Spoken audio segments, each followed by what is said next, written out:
بسم اللہ الرحمن الرحیم بسم اللہ الرحمن الرحیم الحمد للہ والصلاة علی اہلہا۔ عزیز طلبہ، السلام علیکم ورحمۃ اللہ وبرکاتہ۔ شرح الامہ اول کتاب الصلاۃ درس نمبر 312 میں نماز میں نظریں اور ہاتھ کو مناسب مقام پر رکھنے کے لیے جو آداب ہیں ان پر گفتگو ہونے والی ہے۔ نماز کے بقیہ مستحبات اور آداب ذکر ہو رہے ہیں۔ قیام، رکوع، تشہد، سجود وغیرہ حالات میں نظریں کہاں پہ رکھنی چاہیے، ان کا مناسب مقام کیا ہے، روایات اور آراء کا تذکرہ ہوگا۔ قیام وغیرہ حالات میں ہاتھوں کو رکھنے کا مناسب مقام کیا ہے، متعلقہ روایات اور احادیث کو بھی ذکر کیا جائے گا۔ ترتیب کے ساتھ سب سے پہلے عبارت کو دیکھتے ہیں۔ فرمایا وَالنَّظَرُ قَائِمًا إِلَى مَسْجِدِهِ بِغَيْرِ تَحْدِيقٍ بَلْ خَاشِعًا بِهِ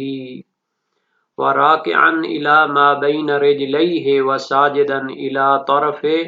أَنْفِهِ وَمُتَشَهِّدًا إِلَى حِجْرِهِ۔ اور مستحب ہے نظر کرنا قائماً قیام کی حالت میں الی مسجد ہی جائے سجدہ کی طرف، سجدہ گاہ کی طرف،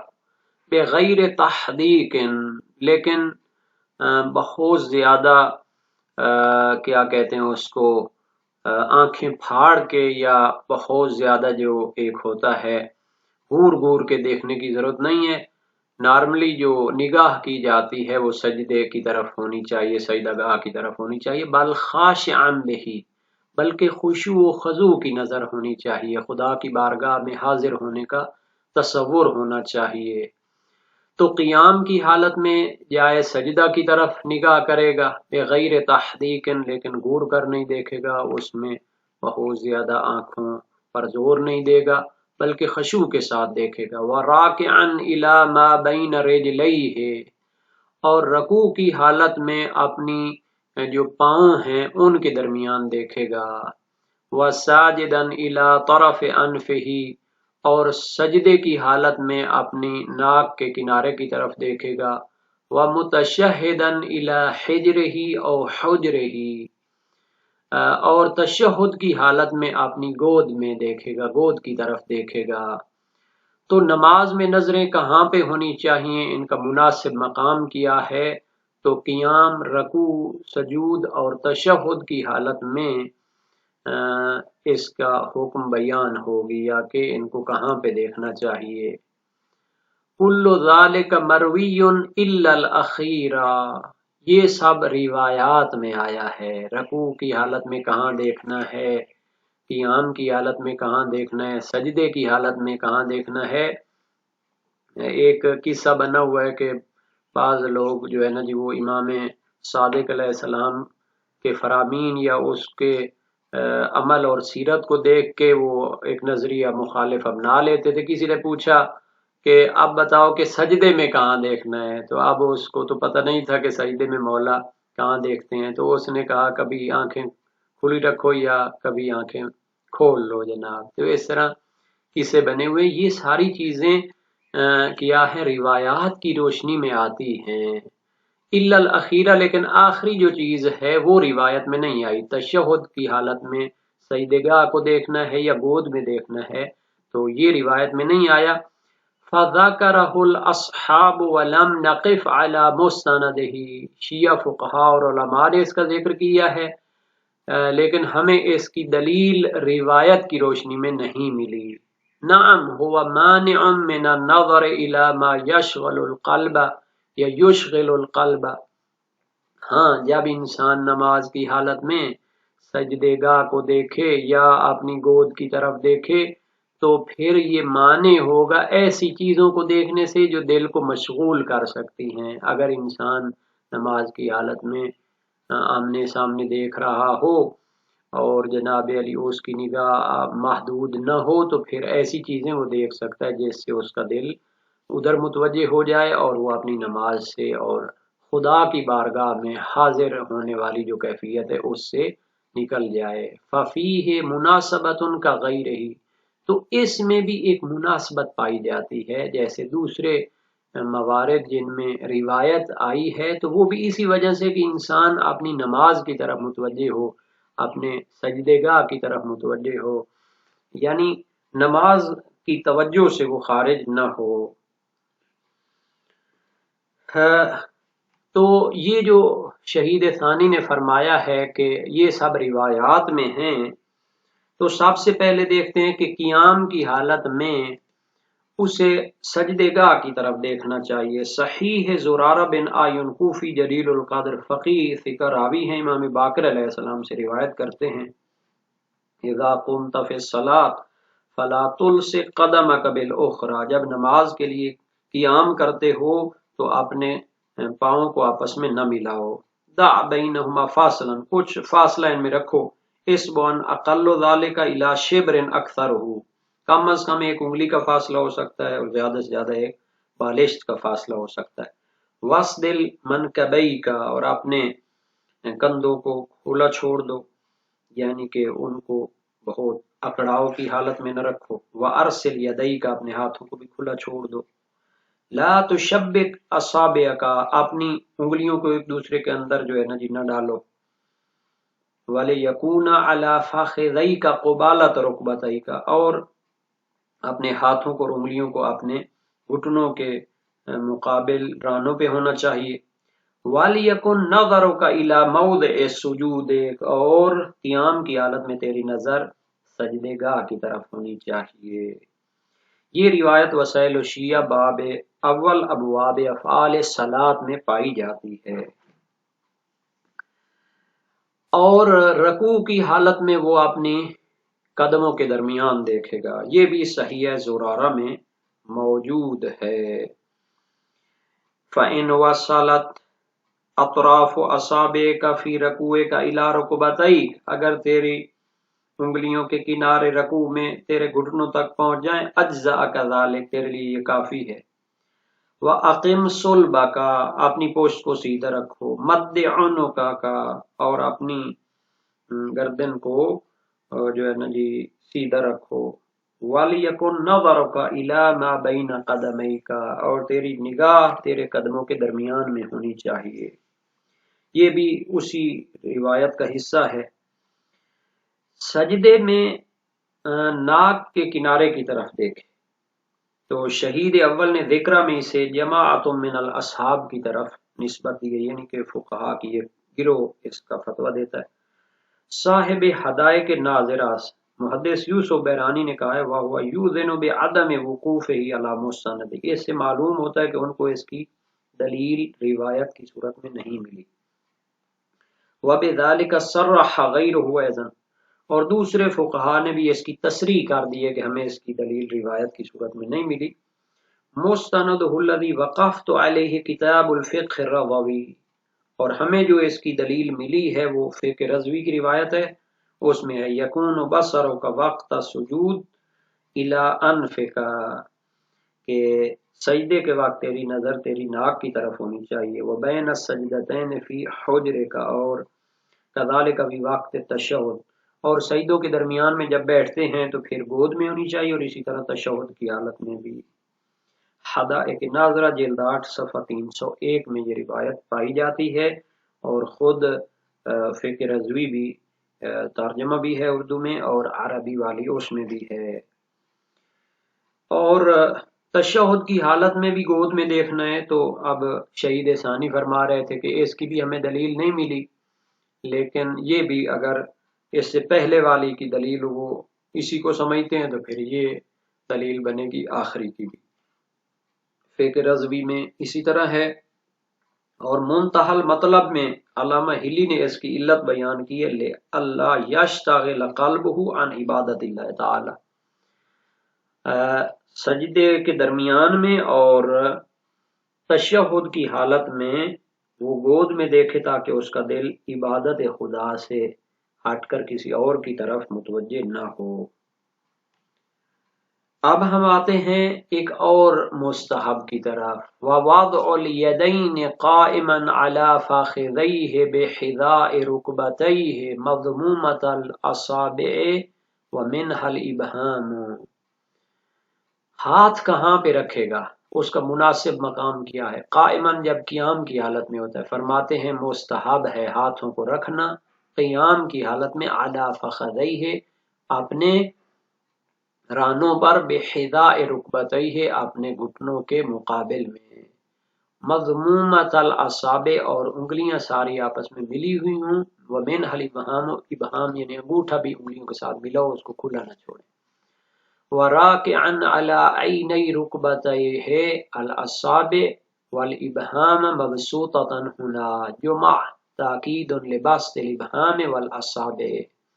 رکوع کی حالت میں ہاتھوں کو رکھنے کا مناسب مقام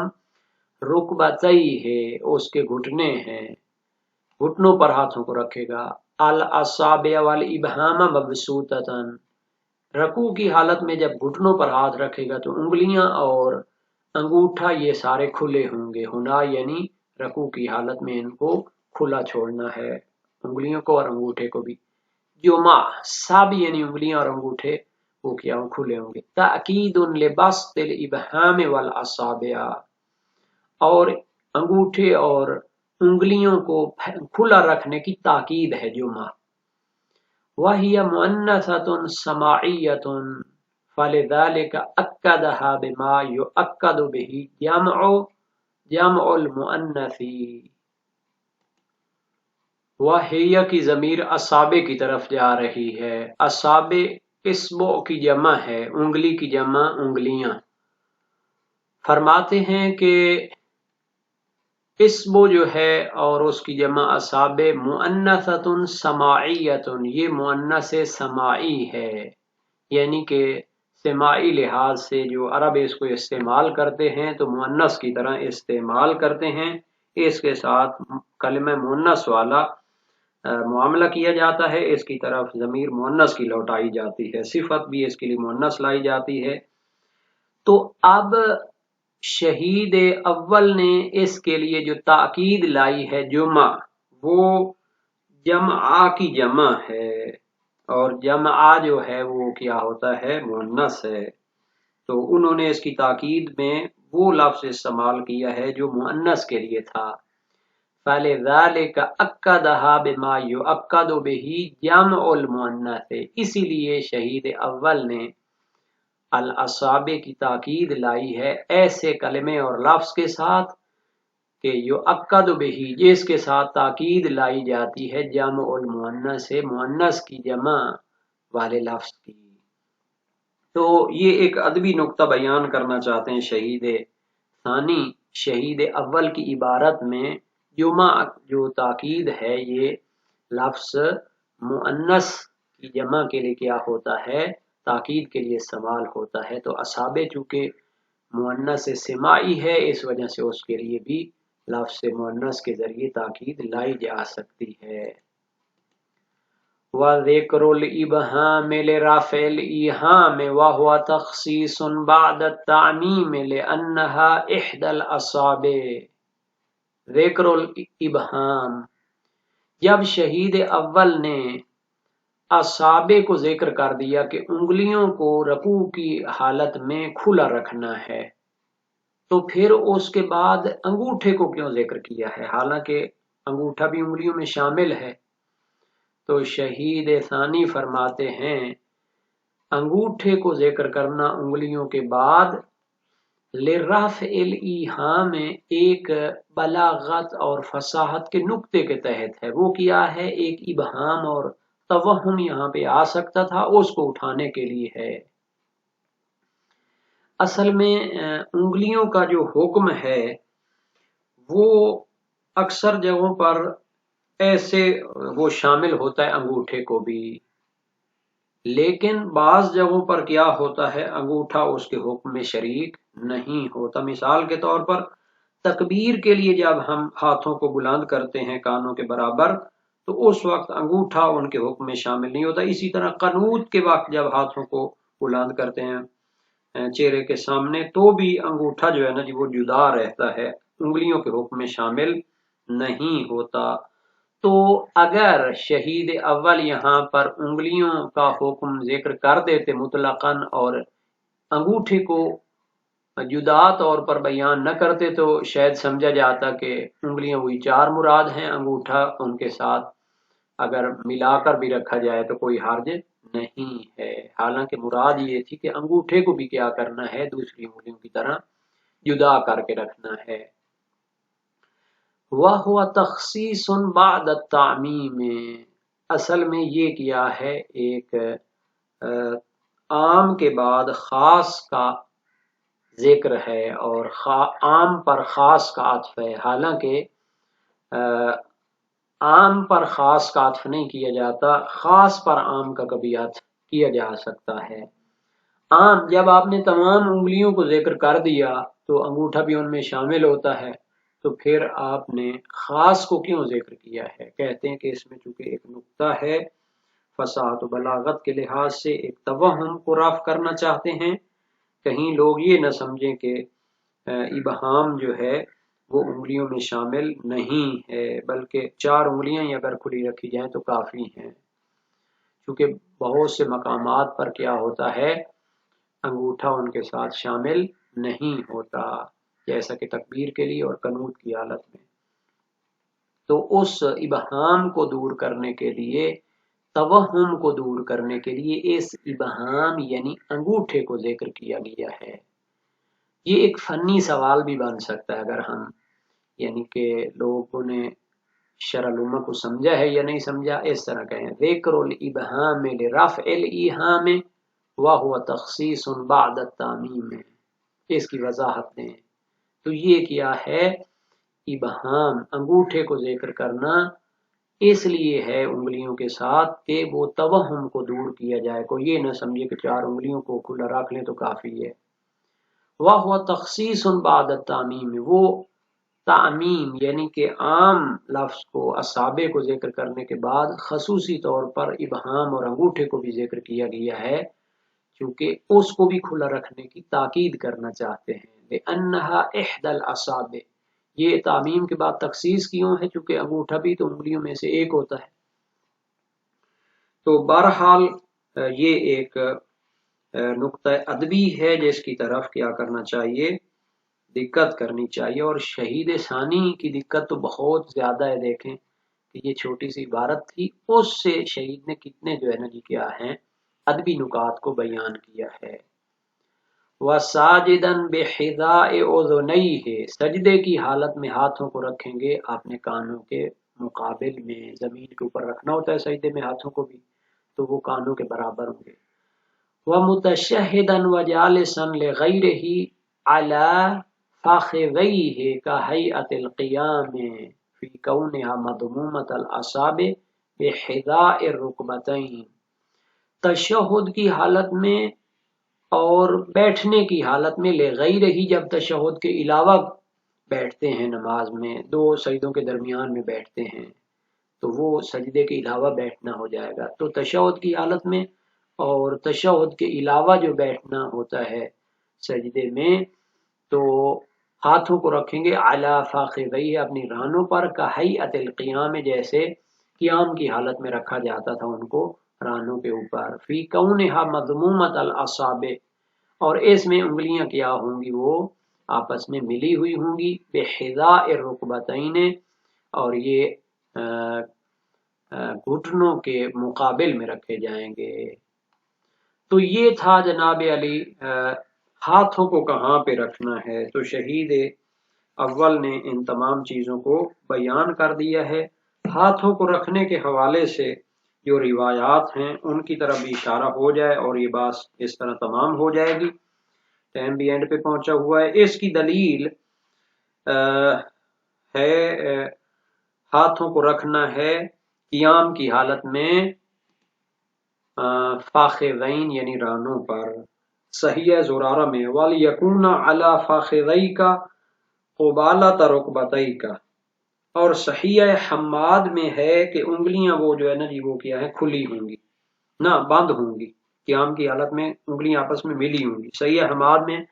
امام صادق علیہ السلام قبلہ رخ کھڑے ہوئے منتصباً سیدھے، فَأَرْسَلَ يَدَيْهِ جَمِيعًا عَلَى فَاخِذَيْهِ،